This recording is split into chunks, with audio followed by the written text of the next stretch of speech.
सरस्वती नमस्तुभ्यं वरदे कामरूपिणी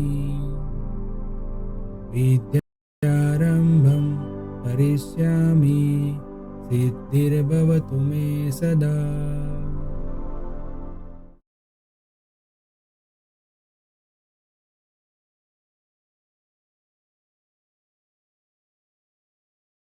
hello everyone, welcome to Mantra learning. तो हायर परचेस अकाउंट के अंदर आज एक और नई मेथड हम सीखने वाले हैं। मेथड का नाम है एन्युएटी वैल्यू इज गिवन। अब ये एन्युएटी वैल्यू क्या होती है? तो एन्युएटी वैल्यू जो होता है उसका एक टेबल आता है, वहाँ से आपको एन्युएटी वैल्यू ऑलरेडी क्वेश्चन के अंदर प्रोवाइड की होगी। बस आपको उसका खाली कंसेप्ट समझना है और इस फॉर्मूला का यूज़ करके आपको कैश प्राइस फाइंड करना है। अगर आपके पास कैश प्राइस मिल गई, इंटरेस्ट का रेट ऑलरेडी आपको दिया होगा, तो उस हिसाब से आप खाली इंटरेस्ट का टेबल जो हम हर क्वेश्चन में बना देते हो आप इजीली कर सकते हो। और हमने हर एक क्वेश्चन में अभी तक जो है वो देखा है कि इस चैप्टर का जो एक इम्पोर्टेंट पार्ट जो है वो क्या होता है, इंटरेस्ट की कैलकुलेशन, यानी कि इंटरेस्ट का टेबल। बस वो आपको एक समझ में आ गया तो उसके बाद का जो भी कैलकुलेशन है, जो भी मेथड है, वो सब स्टेप बाय स्टेप इजी होता है। तो हमने सब कुछ देखा आगे के लेक्चर में कि मान लीजिए कि अगर कैश प्राइस नहीं दिया है तो कैसे फाइंड करना है, इंटरेस्ट का रेट नहीं दिया है तो कैसे फाइंड करना है, कैश प्राइस और इंटरेस्ट रेट दोनों हमें नहीं दिए है तो भी कैसे मुझे कैलकुलेशन करना है। और कभी लास्ट इंस्टॉलमेंट में भी स्टार्ट करके हमें फाइंड करना होता है कैश प्राइस, तो वो भी हमने अलग अलग मेथड, अलग अलग आगे के चैप्टर में हमने सॉरी आगे के लेक्चर में हमने सब देखे। बराबर। तो अगर आप इस लेक्चर को फर्स्ट टाइम देख रहे हैं तो हायर परचेज की सभी सिस्टम, सभी मेथड आपको सीखनी है, तो आप जितने भी आगे के लेक्चर है उसमें आप देख सकते हैं। बराबर। और उसमें हर एक प्रैक्टिकल क्वेश्चन भी साथ साथ में मैंने आपको करवाया है। ठीक है, चलिए आज का लेक्चर जो है स्टार्ट करते हैं। तो आज हम देख सकते हैं यहाँ पे कि एन्युइटी वैल्यू इज गिवन। जब आपको एक क्वेश्चन के अंदर एन्युइटी वैल्यू दिया है तो आपको कैश प्राइस इस मेथड से फाइंड करना है। क्या करना है? Total amount. अब ये टोटल अमाउंट क्या है? तो टोटल अमाउंट यानी कि जितने मैंने इंस्टॉलमेंट पे किए वो होता है टोटल अमाउंट। जितने इंस्टॉलमेंट मैंने पे किए वो होता है टोटल अमाउंट। इंस्टॉलमेंट में बोल रहा हूँ, इंस्टॉलमेंट के अंदर क्या आता है? कैश प्राइस और इंटरेस्ट दोनों। जितना मैंने पेमेंट किया है वो होता है टोटल अमाउंट। उसको एन्युइटी वैल्यू से मल्टीप्लाइड करके डिवाइड कर देना है नंबर ऑफ ईयर्स, जितने आपको ईयर की एन्युइटी वैल्यू दी है वो। बराबर। एक छोटा सा आपको मैं यहाँ पे कंसेप्ट समझाने की ट्राई करूँगा, अगर आपको इजी मतलब एन्युइटी वैल्यू का फंडा जो है वो समझने में इजी रहेगा। ठीक है, सपोज मान लीजिए कि कोई एक वैल्यू है। आज मेरे पास कोई एक अमाउंट है आज की डेट पे, यानी कि मान लो कि मेरे पास 1 अप्रैल 2007 को जो है वो ये अमाउंट है मेरे पास 100 रुपीज़। अब इसका इंटरेस्ट रेट जो है वो 10% चल रहा है। तो इंटरेस्ट रेट अगर 10% है तो मुझे क्या करना है कि 31 मार्च को इस पर मुझे 10 रुपीज़ का इंटरेस्ट मिलेगा, तो इसकी वैल्यू हो जाएगी 110। फिर 31 मार्च 9 को इसके पर 10% यानी कि 11 रुपीज़ इंटरेस्ट मिलेगा, तो ये हो जाएगा 121। फिर 31 मार्च 10 को मुझे इंटरेस्ट मिलेगा 12 रुपीज़, यानी कि ये वैल्यू हो जाएगी 133। बराबर। तो आप देख सकते हैं यहाँ पे कि जैसे जैसे टाइम बढ़ता गया वैसे वैसे ये 100 रुपीज़ की वैल्यू जो है वो बढ़ के कितनी हो गई? 133। तो अब जब हम एसेट कोई परचेस करते हैं और इंस्टॉलमेंट सिस्टम पे, हायर परचेस सिस्टम से जो परचेस करते हैं, तो इसका मतलब ये होता है कि मैं अब इंस्टॉलमेंट में पेमेंट कर रहा हूँ, तो जो वैल्यू है उसकी, जो मनी वैल्यू है, जो टाइम फैक्टर है उसके अंदर, उसका जो है कहीं ना कहीं वहाँ पे लॉस हो रहा है। तो कई सारे वेंडर जो होते हैं वो ये मेथड यूज़ करते हैं। इसका मतलब ये हुआ कि भाई 100 रुपीज़ का अगर मार्केट में 10% रेट से मैं चलूँ तो 3 साल के बाद उसकी वैल्यू क्या होने वाली है? 133। 133। बराबर। अब 133 वैल्यू है तो उसकी आज की वैल्यू कितनी है? तो उसकी आज की वैल्यू जो है वो कितनी है? 100। तो 100 मान लो कि केस प्राइस है और मैंने 3 इंस्टॉलमेंट में पे करना है और एनुअल इंस्टॉलमेंट है, तो मुझे पेमेंट कितना करना होगा? 130। कितना करना होगा? 130। बस। तो ये कैश प्राइस जो है वो मेरी प्रेजेंट वैल्यू है, वो मेरी प्रेजेंट वैल्यू है, और ये मेरी है फ्यूचर वैल्यू। तो प्रेजेंट वैल्यू और फ्यूचर वैल्यू के बीच में जो टाइम फैक्टर के हिसाब से और जो इंटरेस्ट रेट के हिसाब से जो वैल्यू उसमें कम ज़्यादा हो रही है, उस हिसाब से वहाँ पे हमें ध्यान रखना। तो ये जो है मैंने 10% का खाली आपको कंसेप्ट समझाने के लिए लिया, इजी रहे कैलकुलेशन इसलिए। तो ऐसा 10 साल, 15 साल, 20 साल वैसे भी तो हम कैलकुलेशन नहीं कर पाते। तो उसके लिए एक एन्यूटेड टेबल बना हुआ है, वहाँ पे आप रेट और टाइम फैक्टर ढूंढ के वहाँ पे आप 3 साल, 5 साल, 10 साल की एन्यूटी वैल्यू फाइंड कर सकते हैं, और आपको जितना भी अमाउंट पे करना है उसको एन्यूअल वैल्यू से मल्टीप्लाई करो और नंबर ऑफ ईयर्स करो, तो उसकी प्रेजेंट वैल्यू आपको यहाँ पे मिल जाती है। मतलब हमारी केस प्राइस हम इस तरीके से फाइंड कर सकते हैं। ठीक है, तो बस यही कंसेप्ट हमें यूज करके इस मेथड को समझना है। चलिए क्वेश्चन देखते हैं। क्वेश्चन नंबर है 11। अब इस क्वेश्चन के अंदर क्या दिया है देखते हैं। A company purchase a machine on hire purchase system on 146, 146 को कंपनी ने एक हायर परचेस सिस्टम पे मशीन परचेस किया है। Payable in 5 annual instalment, 5 annual instalment of ₹1200 each. एक ईएमआई 1200 का, ऐसे 5 ईएमआई पे करने हैं इंस्टॉलमेंट, बराबर। The vendor company charges interest at 5% annum. Vendor company इस पे 5% इंटरेस्ट चार्ज करती है। ओके, डेप्रिसिएशन जो है वो कितना है, 10% है ऑन स्ट्रेट लाइन मेथड। अभी देखो ध्यान रखो, ये क्वेश्चन में नया पॉइंट आ गया। अभी तक कहीं पे भी हमें डेप्रिसिएशन में स्ट्रेट लाइन मेथड नहीं दी थी, ओनली दिया था रिड्यूसिंग बैलेंस मेथड। इसमें क्या फ़र्क है आपको पता है? इसमें फ़र्क ये है कि रिड्यूसिंग बैलेंस मेथड में डेप्रिसिएशन जो होता है वो ओपनिंग बैलेंस पे कैलकुलेट होता है, और हर साल में डेप्रिसिएशन की अमाउंट चेंज होती है, तो हमें जितने भी साल है उसकी कैलकुलेशन करनी पड़ती है। जबकि स्ट्रेट लाइन मेथड में क्या होता है, स्ट्रेट लाइन मेथड में ये होता है, स्ट्रेट लाइन मेथड में जो एक ही बार हम एनुअल डेप्रिसिएशन कैलकुलेट कर लेते हैं, वही डेप्रिसिएशन कैलकुलेशन रहता है सेम। ठीक है, तो ये चीज़ होती है दोनों में फ़र्क। तो यहाँ पे स्ट्रेट लाइन मेथड का यूज़ करना है।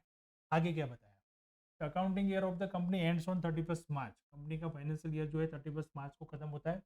Reference to annuity tables shows the present value of annuity ₹1 for 5 year at 5% is ₹4.329477।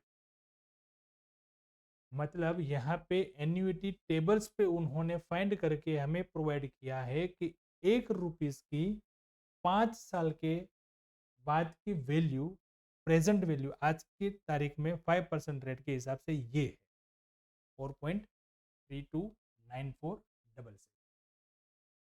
माने कि आज का ₹1 वो 5 साल के बाद कितना होने वाला है, ₹4।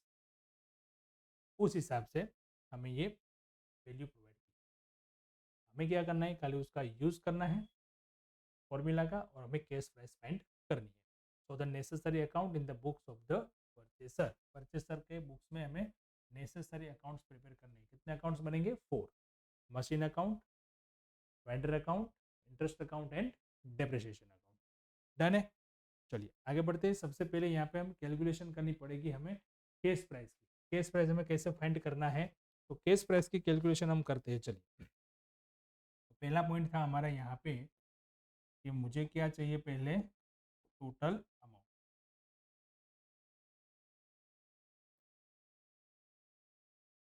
और टोटल अमाउंट कितनी है,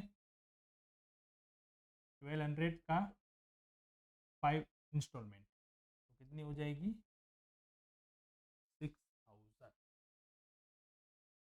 अब फाइंड करनी है केस प्राइस, जो उसकी फॉर्मूला थी total amount into annuity value divided by number of years. तो टोटल अमाउंट मिल गई 6000, एन्युटी वैल्यू थी 4 पॉइंट। यहाँ पे जितने भी अमाउंट दिया वो टोटल लेना है आपको कैलकुलेटर में कैलकुलेशन करने के लिए, और फिर डिवाइड करना है 5। नंबर ऑफ ईयर्स कितने थे, चेक करिए कितना आता है, 5195, 5190। तो ये मिल गई केस प्राइस। अब तो सिंपल है, अब क्या करना है, अब करना है हमें इंटरेस्ट का टेबल।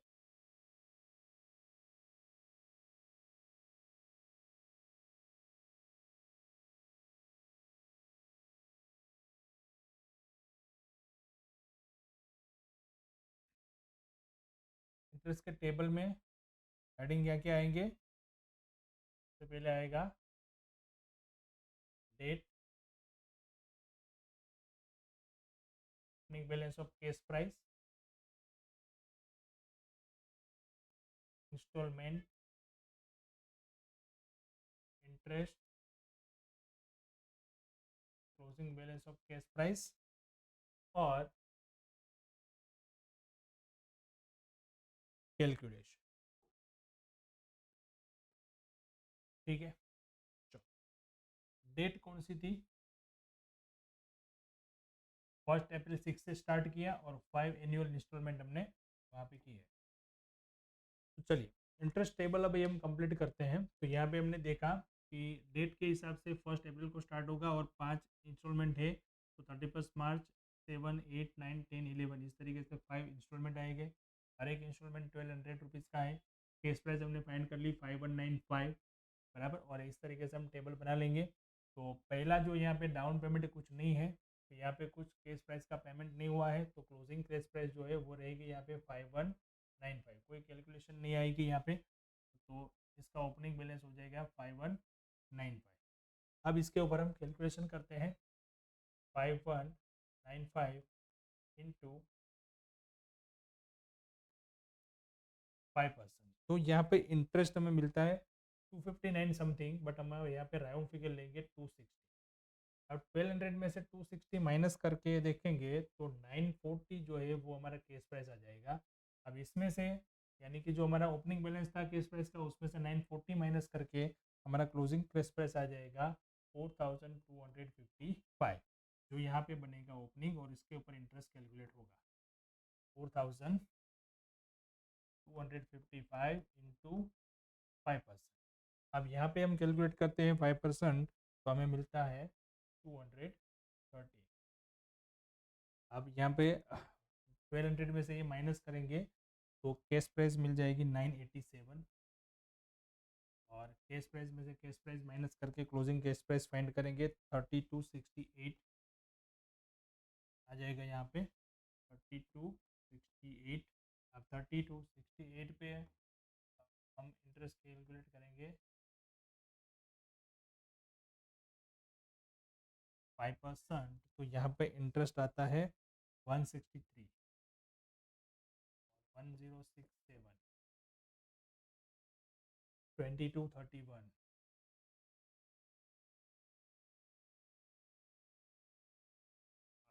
2231 पे इंटरेस्ट कितना आ जाएगा? इंटरेस्ट यहाँ पे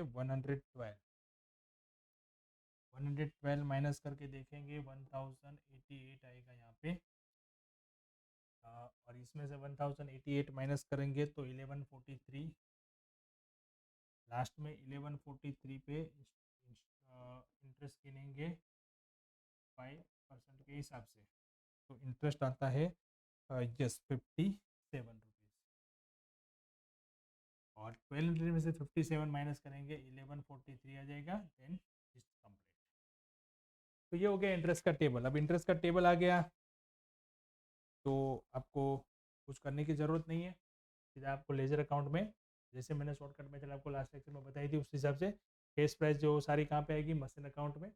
और वेंडर का अकाउंट जब बनाएंगे तो कैश प्राइस और इंटरेस्ट दोनों लेना है, और मशीन के अकाउंट में हमें खाली कैश प्राइस और डेप्रिसिएशन लेना है। तो चलिए डेप्रिसिएशन की भी कैलकुलेशन हम यहाँ पे कर ही लेते हैं। डेप्रिसिएशन की कैलकुलेशन इस क्वेश्चन में बहुत ही ईजी है। डेप्रिसिएशन कौन सी मेथड यहाँ पे बोली थी? Straight line method. अब स्ट्रेट लाइन मेथड है तो हमें एक ही बार कैलकुलेशन करनी है, बार बार करने की ज़रूरत नहीं है, क्योंकि स्ट्रेट लाइन मेथड में हमारा डेप्रिसिएशन जो होता है वो सेम रहता है। केस प्राइस थी हमारी 5195, और डेप्रिसिएशन का रेट जो था, तो डेप्रिसिएशन का रेट इसमें था, बुक में देख लेते हैं, डेप्रिसिएशन का रेट था 10%, यानी कि इसका 10%। So depreciation is equal to 5195 का 10%, तो 519.5, बट अप्रोक्स हम यहाँ पे 5 20 ले सकते हैं और ये हर साल में यही रहेगा, उसमें चेंज होगा नहीं, यानी कि मैं माइनस माइनस करके हर एक साल के लिए कैलकुलेशन करने की ज़रूरत नहीं है, क्योंकि मेथड कौन से है, SLM। ठीक है, तो ये एन्युटी वाला क्वेश्चन एक हमने किया। आपको दूसरा इसके अंदर क्वेश्चन के अंदर अभी भी आपको ये है कि यहाँ पे आपको पूछा गया है कि आप लेजर अकाउंट्स प्रिपेयर करें in the books of purchaser, तो वो आप अपने हिसाब से खुद से कर सकते हैं। और दूसरा आपको मैं यहाँ पे क्वेश्चन नंबर जो है वो एक दे रहा हूँ, इसके बाद का एक क्वेश्चन नंबर 12 है, सेम ऐसा है जो आप सेल्फ प्रैक्टिस में कर सकते हैं, और इसका जो लेजर अकाउंट वगैरह है वो आप प्रैक्टिस कर सकते हैं। ठीक है, और भी अभी यहाँ पे 3 मेथड और मुझे करवानी है इस चैप्टर के अंदर। मेंटेनेंस रिजर्वेशन वाली एक मेथड है, वो भी करनी है, तो वो देखते हैं हम लास्ट इसके बाद के लेक्चर के अंदर। तब तक आप एक क्वेश्चन जो सेल्फ प्रैक्टिस में दिया वो करिए, और ये भी इसका प्रैक्टिस करिए। ठीक है, और कोई भी क्वेश्चन है आप कमेंट बॉक्स में मुझे पूछ सकते हैं। Thank you and have a nice